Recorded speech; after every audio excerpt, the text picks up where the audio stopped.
Vous êtes assis là, peut-être dans une pièce calme ou au milieu du bruit d'une vie que vous avez laborieusement construite.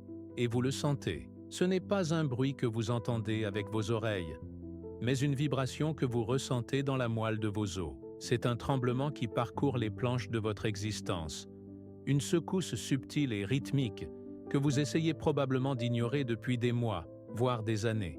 Vous vous êtes peut-être dit que ce n'est que du stress, la fatigue inévitable du vieillissement, ou l'atmosphère pesante d'un monde chaotique. Vous avez peut-être même consulté des médecins, à la recherche d'une cause physique à cet épuisement profond que le sommeil ne guérit pas, pour vous entendre dire que vos chiffres sont bons, que vous êtes simplement stressé.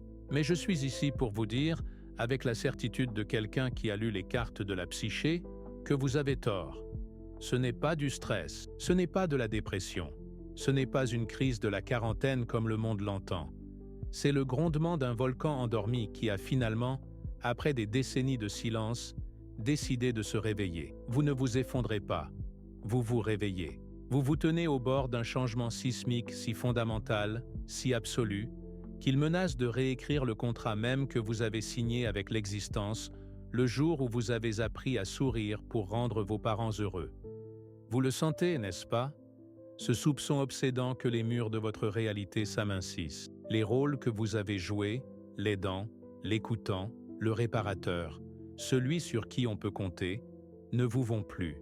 Ils pendent sur vous comme un manteau devenu étrangement serré aux épaules, restreignant votre respiration, restreignant vos mouvements. Vous approchez d'un seuil. L'inconscient, cet océan vaste, ancien et sombre qui vit sous la minuscule île de vos pensées quotidiennes, a commencé à bouger. Il arrange des symboles dans vos rêves. Il perturbe vos habitudes de sommeil. Il démantèle votre patience et il orchestre des synchronicités que vous ne pouvez plus écarter comme de simples coïncidences. Ce ne sont pas des accidents, ce sont des annonces. Elles signalent un retour. Et je veux être clair, ce n'est pas un retour au passé. Vous ne pouvez jamais revenir à qui vous étiez avant de savoir ce que vous savez maintenant. C'est un retour au centre de vous-même.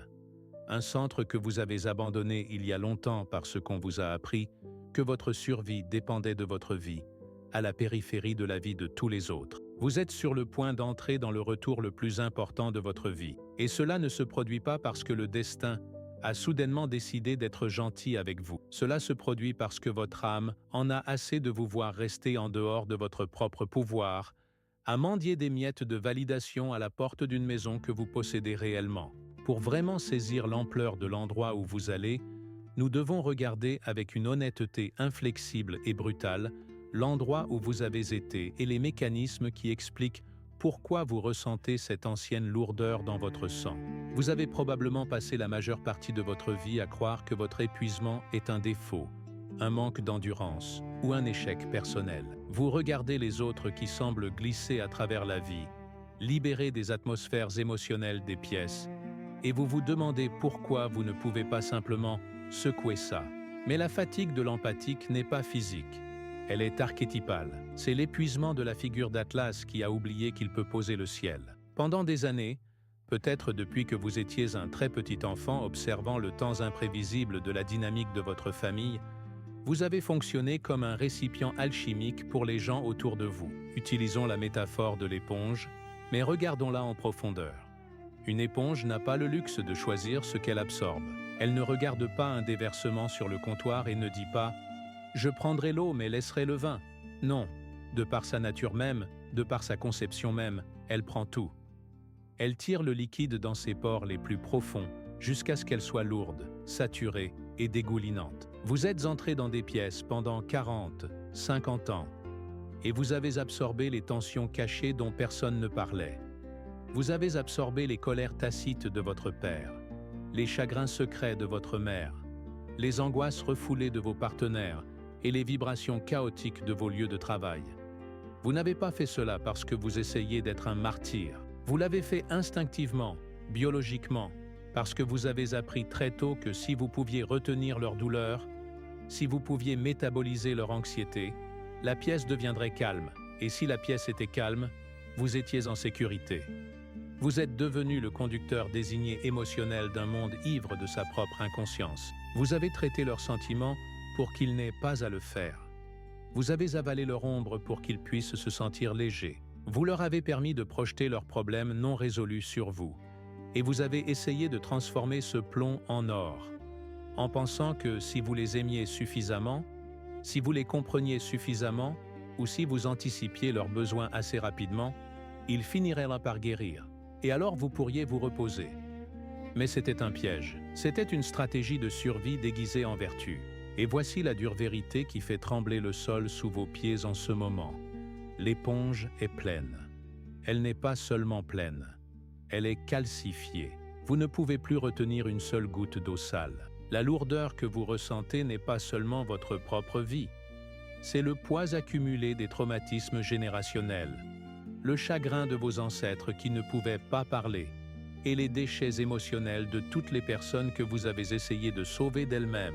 Vous portez les résidus d'un millier de conversations où vous avez mordu votre langue. Vous portez le poids des limites que vous saviez que vous auriez dû fixer, mais que vous n'avez pas fixées parce que vous craignez le conflit. Et maintenant, la psyché est intervenue. Elle a examiné le registre de votre échange d'énergie et a constaté que vous fonctionnez avec un déficit catastrophique. Elle a claqué le livre. Elle crie « Assez ». C'est pourquoi vous vous sentez brisé. C'est pourquoi vous avez l'impression de vous effondrer. Mais vous n'êtes pas brisé. Vous êtes simplement plein au point d'éclater. Et la coquille de l'aidant complaisant, agréable et facile à vivre que vous avez construite, se fissure. Elle doit se fissurer. La pression que vous ressentez n'est pas votre fin. C'est la pression du vrai vous, le soi souverain, qui pousse contre les murs du faux soi que vous avez construit pour survivre dans un monde qui ne savait pas comment vous retenir. Alors que cette pression monte, que les plaques tectoniques de votre monde intérieur commencent à glisser, vous remarquerez un changement dans vos réactions qui pourrait vous dérouter, voire vous effrayer. Vous avez toujours été le patient. Vous étiez l'oreille qui ne se fermait jamais, l'épaule qui ne repoussait jamais personne. Vous étiez celui qui comprenait les excuses sans fin, qui pardonnait les transgressions sans fin, qui trouvait toujours le bien chez les personnes qui vous montraient leur mauvais côté. Mais soudain, apparemment du jour au lendemain, vous constatez que votre tolérance s'est évaporée. Les choses que vous aviez l'habitude de balayer vous donnent maintenant l'impression de papier de verre sur votre peau. Le drame que vous aviez l'habitude d'aider à résoudre vous donne maintenant envie de vous retourner et de franchir la porte sans dire un mot. C'est l'intervention de la psyché. Considérez-la comme un redémarrage du système immunitaire psychique. Lorsqu'un corps est infecté par un virus dangereux, il développe de la fièvre. La chaleur est désagréable. Elle vous fait mal. Elle vous fait frissonner. Elle vous donne envie de vous recroqueviller et de vous cacher. Mais la chaleur n'est pas la maladie. La chaleur est le remède. Le corps augmente sa température pour brûler l'envahisseur qui menace sa vie. Vous avez actuellement une forte fièvre spirituelle. Vous devenez intolérant aux dynamiques parasitaires que vous permettiez autrefois. Vous devenez allergique à la manipulation. Vous êtes physiquement repoussé par les relations où vous êtes obligé de vous rétrécir pour entrer dans la pièce. Vous pourriez sentir une froideur envahir votre cœur, un détachement qui vous semble étranger à votre nature chaleureuse et nourricière. Vous pourriez regarder un ami qui vous draine depuis des années et ne rien ressentir. Aucune envie d'aider, aucune envie d'apaiser, juste une distance plate et froide. Vous craignez de devenir dur. Vous craignez de devenir amer, insensible ou de perdre votre compassion. Mais permettez-moi de recadrer cela pour vous avec une clarté absolue. Ce n'est pas de la froideur, c'est la première chaleur de l'instinct de conservation. C'est la première fois de votre vie que votre énergie vous donne la priorité. Pendant des décennies, vous n'avez pas eu de système immunitaire. Vous viviez dans une maison sans porte ni fenêtre. Vous laissiez n'importe qui franchir la porte d'entrée de votre âme avec des chaussures boueuses. Et vous les remerciiez de leur visite pendant que vous nettoyiez le désordre. Maintenant, l'inconscient a installé une porte. Il a engagé un gardien. Et ce gardien est armé. Ce retrait que vous ressentez, ce désir désespéré de faire taire le téléphone, d'annuler des projets, de fermer la porte à clé et de vous asseoir dans le calme, n'est pas de la dépression. Ce n'est pas un comportement antisocial. C'est la quarantaine nécessaire pour guérir d'une vie d'exposition au rayonnement émotionnel des autres. Vous retirez votre énergie du monde extérieur parce que vous avez besoin de chaque once de celle-ci pour construire la nouvelle structure qui s'élève en vous. Bien sûr, les gens autour de vous paniqueront. Ils sentiront le retrait de votre énergie, qui a été leur source de nourriture pendant des années. Ils demanderont ce qui ne va pas. Ils vous accuseront de changer. Ils pourraient en dire « Vous étiez si gentil avant » ou « Vous agissez différemment ». Et ils ont raison. Vous changez. Vous fermez la banque d'empathie sans fin dans laquelle ils puisent gratuitement. Et leur panique n'est pas une inquiétude pour votre bien-être, c'est la panique d'un parasite qui perd son hôte. Laissez-les paniquer. Leur réaction n'est pas votre responsabilité. Ce retrait, ce recul des marées, ouvre la voie à la phase la plus incomprise et la plus intense du retour, le retour de l'ombre. Maintenant, n'ayez pas peur de ce mot. Dans la société polie de votre passé, dans le conditionnement de votre enfance, on vous a probablement appris que l'ombre était mauvaise. On vous a appris que la colère était mauvaise, que les limites étaient impolies, que l'égoïsme était un péché et que vos impulsions les plus sombres devaient être cachées. Vous avez été récompensé pour avoir été une bonne fille ou un bon garçon. Vous avez été félicité pour avoir été facile, pour avoir été peu exigeant, pour n'avoir jamais fait de scène. Mais être bon a eu un coup terrible et dévastateur, être entier. Pour être bon, vous avez dû prendre l'archétype du guerrier, la partie de vous qui sait comment se battre, comment protéger, comment montrer les dents, comment revendiquer un territoire. Et vous avez dû l'enfermer dans le sous-sol de votre psyché. Vous l'avez affamé, vous avez fait semblant qu'il n'existait pas. Vous avez souri quand vous aviez envie de crier. Vous avez dit « oui », alors que chaque cellule de votre corps criait « non ». Mais voici ce qu'il en est de l'énergie psychique. Elle ne peut pas être détruite. Un chien affamé enfermé dans un sous-sol ne meurt pas tranquillement. Il devient fou. Il fait les 100 pas. Il grogne. Il attend que la porte s'ouvre. L'irritabilité que vous ressentez maintenant, les soudaines bouffées de rage qui semblent disproportionnées par rapport à la situation, l'envie de brûler les ponts, c'est le chien qui gratte à la porte du sous-sol. Le retour exige que vous ouvriez cette porte. Il ne s'agit pas de devenir un méchant. Il ne s'agit pas de devenir cruel. Il s'agit d'intégrer votre capacité de danger. Il y a une profonde différence entre être inoffensif et être paisible. Une personne inoffensive n'est pas vertueuse. Elle est juste impuissante. Elle ne fait pas de mal parce qu'elle ne peut pas faire de mal. Une personne vraiment vertueuse, une personne souveraine, est celle qui a la capacité d'agression, la capacité de causer des dommages, la capacité d'être formidable, mais qui choisit de garder cette épée au fourreau jusqu'à ce qu'il soit nécessaire de protéger ce qui est sacré. Vous récupérez votre épée. Vous réalisez que votre colère n'est pas un défaut. Votre colère est un carburant. C'est le moteur de vos limites. C'est l'énergie dont vous avez besoin pour vous propulser hors de l'orbite des personnes qui ne vous aimaient que lorsque vous étiez faible. Vous commencez à comprendre que « non » est une phrase complète. Vous réalisez que vous ne devez à personne une explication de votre réalité.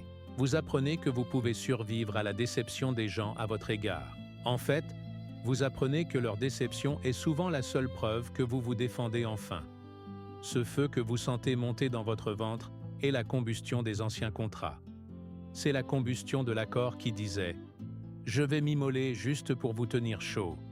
Ce feu est maintenant utilisé pour forger une colonne vertébrale d'acier. C'est la récupération de votre droit de prendre de la place, d'avoir des besoins, d'être gênant et d'être respecté non pas pour ce que vous donnez, mais pour qui vous êtes. Cependant, une fois que la première explosion de colère et de réalisation se sera calmée, vous entrerez probablement dans une phase qui ressemblera à un vide.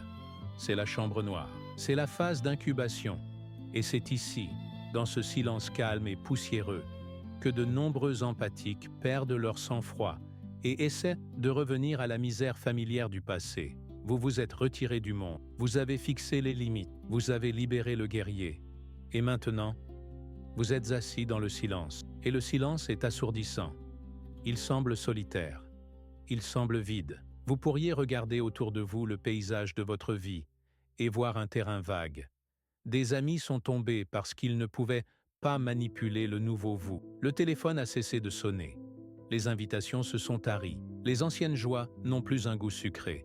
Et les nouvelles joies ne sont pas encore arrivées. Vous pourriez avoir l'impression d'avoir fait une terrible erreur. Vous pourriez vous dire que vous vous êtes isolé dans l'oubli, que vous êtes impossible à aimer, que vous avez détruit votre vie. Mais vous devez tenir bon. Vous devez comprendre la physique de ce qui vous arrive. Imaginez la chambre noire d'un photographe. Vous êtes dans le noir non pas parce que la lumière s'est éteinte pour toujours, mais parce que vous vous développez. Vous êtes un morceau de film sensible qui a été exposé à la lumière d'une nouvelle vérité. Et maintenant, vous avez besoin du bain chimique de l'obscurité pour laisser l'image se fixer. Si vous ouvrez la porte trop tôt, si vous revenez au confort des anciennes distractions, des anciennes relations, et du bruit du monde parce que vous avez peur du calme, vous surexposerez l'image. Vous ruinerez le développement du nouveau soi. Cette solitude n'est pas une punition. C'est un ventre, c'est un boîtier de protection. Votre système nerveux se recable actuellement. Il désapprend l'hypervigilance de votre enfance. Il enlève les fils qui étaient programmés pour scanner la pièce à la recherche de danger toutes les 3 secondes. Il apprend qu'il est sûr d'être calme. Il apprend que le silence ne signifie pas l'abandon. Il apprend que vous n'avez pas besoin d'être productif, serviable ou utile pour justifier votre droit de respirer l'air sur cette planète. Pensez à la chenille qui entre dans la chrysalide. Pour l'observateur extérieur, la chrysalide ressemble à la mort. Elle est immobile, dure et silencieuse. Il n'y a aucune activité. Mais à l'intérieur, il y a une dissolution totale. La chenille se dissout complètement en une bouillie primordiale. Elle perd complètement sa forme avant de pouvoir se réassembler en quelque chose avec des ailes. Vous êtes dans la glu. C'est désordonné. C'est déroutant. Vous ne savez plus qui vous êtes parce que vous n'êtes plus qui vous étiez. Mais vous n'êtes pas encore qui vous serez. C'est l'espace liminal. N'essayez pas de voler avant d'avoir des ailes. N'essayez pas de forcer la clarté quand vous êtes dans la soupe. Asseyez-vous dans le noir. Laissez le silence agir sur vous. Laissez la solitude être le professeur qui vous montre que vous êtes votre propre meilleure compagnie. Alors que vous émergez de cette obscurité, que les produits chimiques se fixent et que l'image devient claire, vous remarquerez un changement profond, presque surnaturel, dans votre don principal, votre intuition. Dans le passé, votre sensibilité était un flot chaotique. Vous ressentiez tout, partout, tout à la fois. Vous entriez dans une épicerie et ressentiez l'anxiété du caissier, l'urgence précipitée du client derrière vous et la lourdeur des lumières fluorescentes. C'était un fardeau.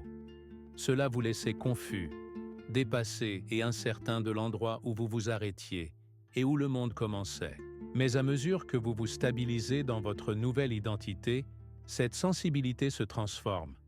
Elle passe d'une éponge émotionnelle à une lentille à rayon X. Elle devient ce que j'appelle l'intuition médico-légale. Vous cessez de fusionner avec les gens et vous commencez à les voir. Cette clarté peut être choquante, voire déconcertante. C'est comme si les lumières avaient soudainement été allumées dans une pièce faiblement éclairée où vous avez vécu pendant des années. Vous regardez des personnes que vous connaissez depuis des décennies, partenaires, parents, frères et sœurs, amis de toujours, et vous voyez l'architecture de leur comportement avec une précision presque clinique. Vous voyez l'insécurité qui motive leur arrogance. Vous voyez la manipulation cachée derrière leurs compliments.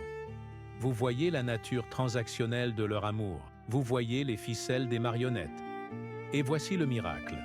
Parce que vous pouvez voir le mécanisme, vous ne pouvez plus être pris au piège. Il devient impossible de vous faire du gaslighting. Quand quelqu'un essaie de tordre la réalité, quand il essaie de vous dire que vous êtes fou ou que vous vous souvenez mal, vous ne vous disputez pas. Vous ne vous mettez pas sur la défensive. Vous vous contentez de le regarder. Vous voyez le mensonge se former dans sa gorge, avant même qu'il ne le prononce. Vous faites plus confiance à ce que vous voyez qu'à ce qu'il dit. C'est la mort du plaire aux gens, parce que vous réalisez que vous ne pouvez pas plaire aux gens qui sont déterminés à vous mal comprendre, pour maintenir leur propre confort. Avec cette vue vient une nouvelle forme de pouvoir. Vous perdez le désir de les réparer. C'est la plus grande libération de la vie de l'empathie. Vous réalisez que leur brisement n'est pas votre projet. Ce n'est pas votre travail de les guérir, de les enseigner ou de les élever. Leur brisement est leur programme. C'est la leçon pour laquelle leur âme s'est inscrite. En essayant de les réparer, Vous les priviez en fait de leur propre leçon. Vous interrompiez leur karma. Vous reculez. Vous observez.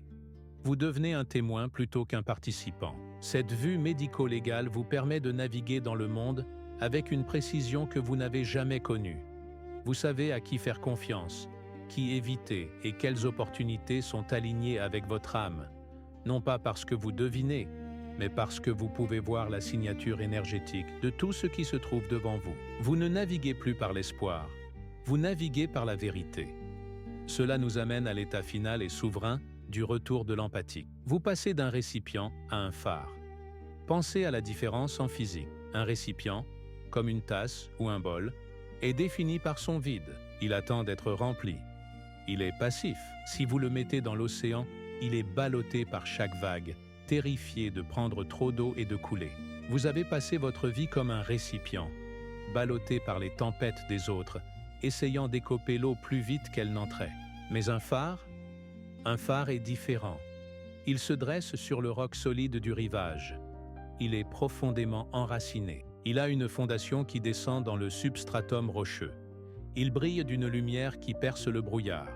Il offre des conseils aux navires en mer. Il dit « Voici le danger, voici le port sûr ». Mais, et c'est la différence absolue et cruciale, le phare ne descend pas dans l'eau pour sauver les bateaux. Il ne patauge pas dans la tempête. Il ne se noie pas avec les marins. Il se tient droit. Il se tient enraciné. Il se tient immobile.